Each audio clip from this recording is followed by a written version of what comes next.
Brought to you by BPCL, Bharat High Star Cooking Stove. Bharat high star stuff, save more, serve more. नमस्कार, आप देख रहे हैं बिस्तक और मैं हूं आपके साथ श्रेया ठाकुर। हिसाब किताब के 7वें एपिसोड में आप सभी का एक बार फिर से बहुत बहुत स्वागत है। और आज हम बात करने वाले हैं जी एंटरटेनमेंट के ऊपर। पिछले हफ्ते 22 जनवरी को सोनी पिक्चर्स ने जी एंटरटेनमेंट के साथ अपने 10 अरब डॉलर का विलय का जो सौदा था वो तोड़ दिया। इस पे बातचीत करेंगे, साथ ही साथ हम बात करेंगे सुभाष चंद्रा के ऊपर भी। और इस चर्चा में जुड़ने के लिए हमारे साथ मौजूद है तक चैनल्स के managing editor Milind Khandekar sir. Sir बहुत बहुत शुक्रिया इस तक अपना समय देने के लिए। सर सबसे पहला सवाल तो मेरा यही होगा कि आखिर ये डील क्यों टूटी? सब कुछ अच्छा चल रहा था, फिर ये डील टूटने की वजह क्या है? देखिए श्रेया, डील टूटने की एक वजह तो सेबी की जांच बनी है, जैसा सुभाष चंद्रा ने आरोप भी लगाया है। लेकिन इसके लिए मैं आपको 5 साल पहले ले जाना चाहता हूँ, इस डील के टूटने की वजह। तो 5 साल पहले सुभाष चंद्रा की जो फैमिली थी उसकी जी एंटरटेनमेंट पे बड़ी पक्की मजबूत पकड़ थी और बहुत बिजनेस की तरह से वो काफी अच्छी स्थिति में थे, बहुत पावरफुल थे वो। 2018 में उनके पास में जो जी एंटरटेनमेंट कंपनी जिसका विलय होने वाला था सोनी में 42% के करीब उनके पास शेयर थे। लेकिन एक साल में ही ऐसा घटनाक्रम हुआ कि 2019 होते होते मतलब साल भर के अंदर ही उनका जो स्टेक था वो 4 से 5% रह गया। तो कहाँ तो उनके पास जी एंटरटेनमेंट के 42% शेयर थे, वो 4% पर आ गए सिर्फ एक साल भर में। अब ये क्यों हुआ इसलिए कि सुभाष चंद्रा ने, उनके परिवार ने और इंफ्रास्ट्रक्चर में निवेश किया, उन्होंने सोलर एनर्जी में निवेश किया, सड़कों के बनाने में निवेश किया। तो इसके लिए जो उन्होंने कर्जा लिया था बाकी जो अपनी ग्रुप कंपनीज के लिए, वो कर्जा उन्होंने जी एंटरटेनमेंट के जो शेयर थे वो गिरवी रखे थे उसके लिए। तो वो शेयर जो गिरवी रखे थे वो उनको अपना कर्ज चुका नहीं पा रहे थे, तो इसलिए वो शेयर उनको, जो उनके कर्जदार थे उनको वो बेचने पड़ गए। तो इस वजह से ये जो 42% उनका शेयर था वो घट के अब 4% पर रह गया। तो ये जी के कमजोर होने की, या जी के कमजोर होने से ज्यादा सुभाष चंद्रा परिवार के कमजोर होने की, जी पर उनकी जो पकड़ है वो कमजोर होने का बड़ा कारण बना, क्योंकि कहा तो आपके पास 42% शेयर थे और वो आकर हो गए 4% पे। तो एक और बात जो आज से ठीक 5 साल पहले हुई थी, 25 जनवरी 2019 को सुभाष चंद्रा के ऐसा मतलब स्टॉक मार्केट में उनके जो शेयर्स थे वो 30% गिर गए थे 25 जनवरी को। और कारण यही था कि भाई लोगों को यह था कि ये डिफॉल्ट कर जाएंगे, मतलब जो इन्होंने कर्जा लिया है वो ये चुका नहीं पाएंगे। तो उस दिन सुभाष चंद्रा ने एक ओपन लेटर लिखा था सारे म्यूचुअल फंड को, बैंकों को, एनबीएफसी को, और उन्होंने कहा था कि मेरे 52 साल के करियर में मैं पहली बार माफी मांग रहा हूं, मेरे से गलती हो गई है, लेकिन मैं आपको ये आश्वासन देता हूं कि मैं सारा कर्ज जो है वो चुका दूंगा, एक एक पाई का हिसाब मैं करूंगा, एक एक पाई में चुका दूंगा। तो उस समय उन्होंने, जो मैं अब बात कह रहा हूँ कि आज की डील क्यों टूटी, तो उन्होंने अपनी 3 गलतियां उन्होंने गिनाई थी उस लेटर में।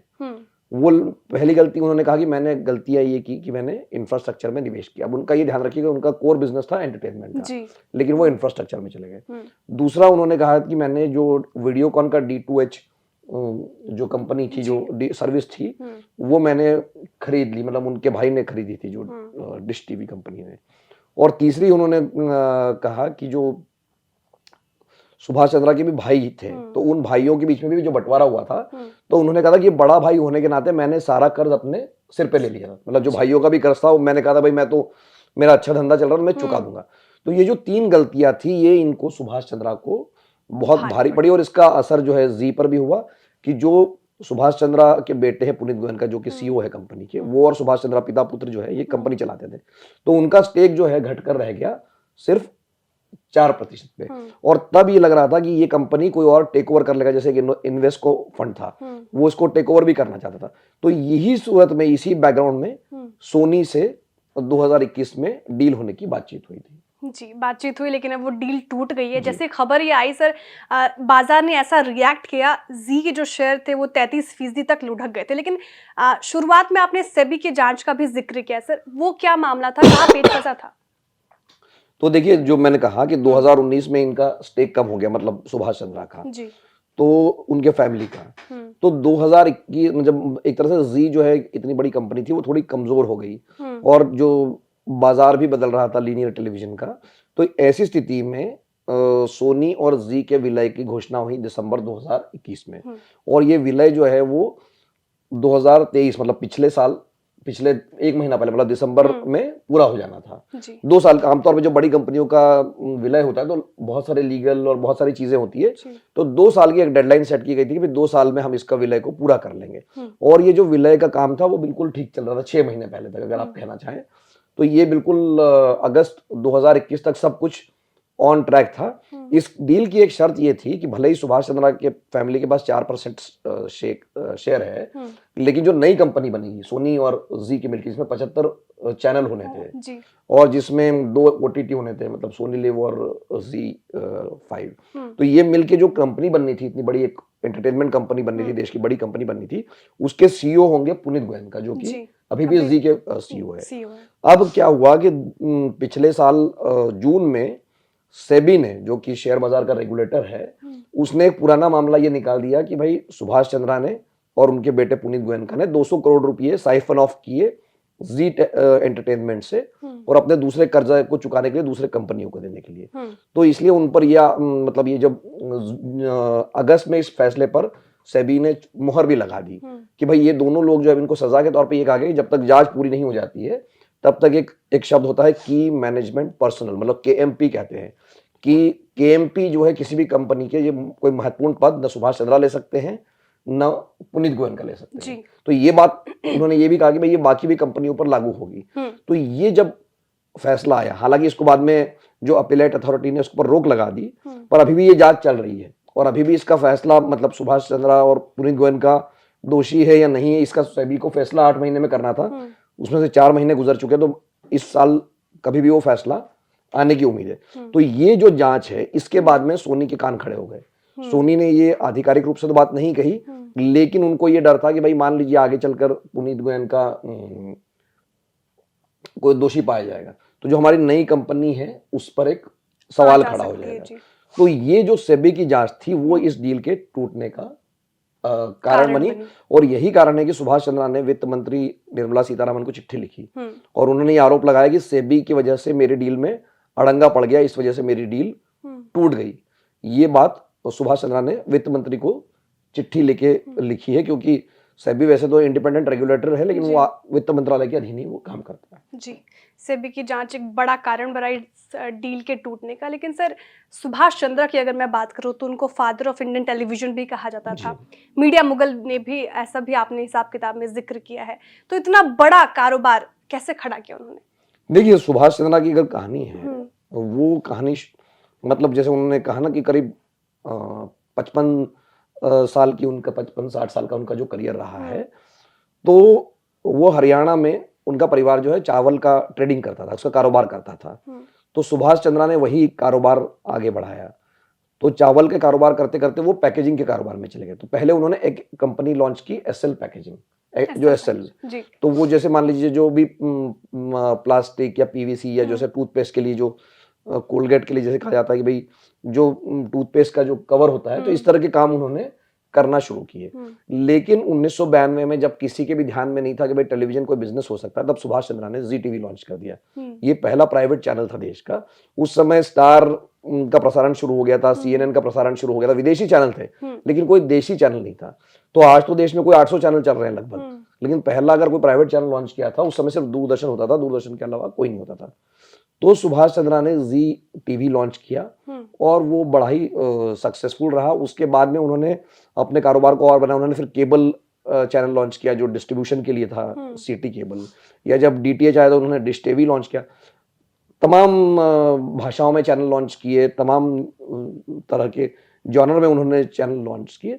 लेकिन मैंने जैसे कहा ना कि जो उन्होंने खुद ही कहा कि मेरे से ये गलती हो गई, तो जब ये उनका करियर अगर 25 साल बाद जब वो बाकी क्षेत्रों में चले गए और वहां जब घाटा उठाना पड़ा उनको या उनका कर्जा नहीं चुका पाए, तो उसका परिणाम उनके इस बिजनेस पे पड़ा जो जी का एंटरटेनमेंट है, जहां उनका स्टेक 42% से घट के 4% पर आ गया। ठीक है, दो नाव पे सवार होना उनको भारी पड़ा। लेकिन सर, अभी जो खबरें आ रही हैं, एक तो ये खबर आ रही है कि अडानी की भी नजर है जी एंटरटेनमेंट पे, रिलायंस भी इसमें बहुत अग्रसर दिख रहा है। तो अभी सुभाष चंद्रा जी के पास क्या विकल्प है? देखिए, सुभाष चंद्रा ने आज ही इकोनॉमिक टाइम्स में इंटरव्यू दिया है और ये जब मैंने जब हिसाब किताब लिखा था तब तक ये इंटरव्यू नहीं आया था। तो दो बातें बड़ी महत्वपूर्ण उन्होंने कही। पहला सवाल उन्होंने ये कहा जो आपने पूछा, जी। उनसे पूछा कि भाई क्या अंबानी या अडानी से आपकी बातचीत चल रही है? तो देखिए, तो उन्होंने कहा कि मेरी कोई किसी से बातचीत नहीं हुई है। मेरे पास मतलब उन्होंने बिल्कुल साफ-साफ इनकार किया है कि अंबानी या अडानी से उनकी कोई बातचीत हुई है। उन्होंने, अब ये मैं यहाँ पे बता दूं कि अंबानी का जो रिलायंस है, जो वाईकॉम 18 है या जियो है, उसकी बातचीत चल रही है डिज्नी के पास साथ में। वो मर्जर की बातचीत ऑलरेडी शुरू हो चुकी है कि स्टार और जियो मिलकर एक बहुत बड़ा नेटवर्क बना रहे हैं। जैसे सोनी और जी मिलकर एक बड़ा नेटवर्क खड़ा कर रहे थे, वैसे ही कंसोलिडेशन जियो और डिज्नी जो स्टार है, हॉटस्टार है, वो कर रहा है। तो उन्होंने मना कर दिया कि मेरी ना अडानी से बात चल रही है, ना मेरी अंबानी से बात चल रही है। उन्होंने मना कर दिया। उन्होंने ये जरूर कहा कि बहुत सारे फंड्स जो हैं वो मेरे पास आए और उन्होंने कहा कि हम आपको कर्जा दे देते हैं, आप अपना स्टेक बढ़ा लीजिए, लेकिन अब मैं ये कर्जे के खेल में नहीं पड़ना चाहता हूँ। दूसरी महत्वपूर्ण बात उन्होंने ये कही है कि उनका जो परिवार का स्टेक है वो अगले कुछ महीनों में वो 5% बढ़ाएंगे।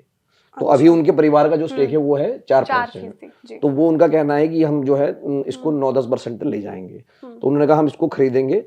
ये दूसरी बात कही है। और तीसरी और जो आखिरी बात उन्होंने कही है कि भाई पुनीत गोयनका की जो टीम है, जो उनके बेटे हैं, उस पर आप भरोसा रखिए, अगले 3-4 क्वार्टर में ये कंपनी दोबारा से ठीक हो जाएगी। तो अभी के अगर उनके आज के इंटरव्यू को अगर आप फेस वैल्यू पे लेते हैं तो वो कह रहे हैं कि अब हम किसी के मर्जर के चक्कर में नहीं पड़ेंगे, हम अपने ही पैर पे फिर से कंपनी को खड़ा करेंगे, इस कंपनी पे अब कोई कर्जा नहीं है और हम इसको अच्छे से चला लेंगे। तो ये कुल मिलाकर बात है। सर, अभी मीडिया का ये जो मर्जर चल रहा है, ये क्यों चल रहा है? ओटीटी प्लेटफॉर्म क्या ज्यादा अग्रसर हो रहे हैं? टेलीविजन का दौर क्या खत्म हो जाएगा? नहीं, अब देखिए, ये तो भविष्यवाणी करना मुश्किल है श्रेया, लेकिन एक बात ये है, और जो डिज्नी कंपनी है जो कि दुनिया की बड़ी टेलीविजन कंपनी है, उसी के सीईओ जो बॉब आइगर है, उन्होंने ये कहा है कि जो लीनियर टेलीविजन है, मतलब जो ब्रॉडकास्ट टेलीविजन होता है, वो उसका शायद जो है कम से कम जो एंटरटेनमेंट सेक्टर का है उसमें दिक्कत आ सकती है। तो इसीलिए, और चूंकि अब ये जो नेटफ्लिक्स है या अमेजॉन है या जो ओटीटी की आपने बात की, अब जो एंटरटेनमेंट का जो कंटेंट देखने का रुझान उधर की तरफ बढ़ रहा है। तो जो लीनियर ब्रॉडकास्टिंग जो है उसके ऊपर एक तरह का दबाव है। तो यही वजह है कि सोनी या जी एक साथ आना चाहते थे, या यही वजह है कि डिज्नी और रिलायंस जो है एक साथ आने की बात कर रहे हैं, ताकि एक बड़ा नेटवर्क बनाया जाए, बड़ी कंपनी बनाई जाए। तो ये जो मर्जर और एक्विजिशन का ट्रेंड हम मीडिया में देख रहे हैं, उसका ये कारण है कि जिसको लिनियर टेलीविजन कहते हैं, उसके ऊपर काफी दबाव है कि भाई उसके दर्शक कम हो सकते हैं या उसका रेवेन्यू कम हो सकता है। इसीलिए ये हलचल आपको देखने के लिए मिल रही है, जो सोनी और जी ने कोशिश की थी लेकिन वो फेल हो गई वो एक तरह से। अब ये देखने वाली बात है कि डिज्नी और रिलायंस की जो बातचीत है उसका क्या होता है। जी बिल्कुल सर, बहुत बहुत शुक्रिया अपना समय देने के लिए और इस जी और सोनी के मर्जर के मसले को अच्छे से समझाने के लिए। मुलाकात होगी अगले हफ्ते एक नए विषय के साथ, और जो भी आपकी क्वेरीज है या कोई सवाल जवाब है तो हमें कमेंट सेक्शन में ज़रूर बताएं, और ये पूरा वीडियो आपको कैसा लगा वो भी आप हमें कमेंट सेक्शन में लिखे ज़रूर बताएं। तब तक के लिए देखते रहिए बिस्तक।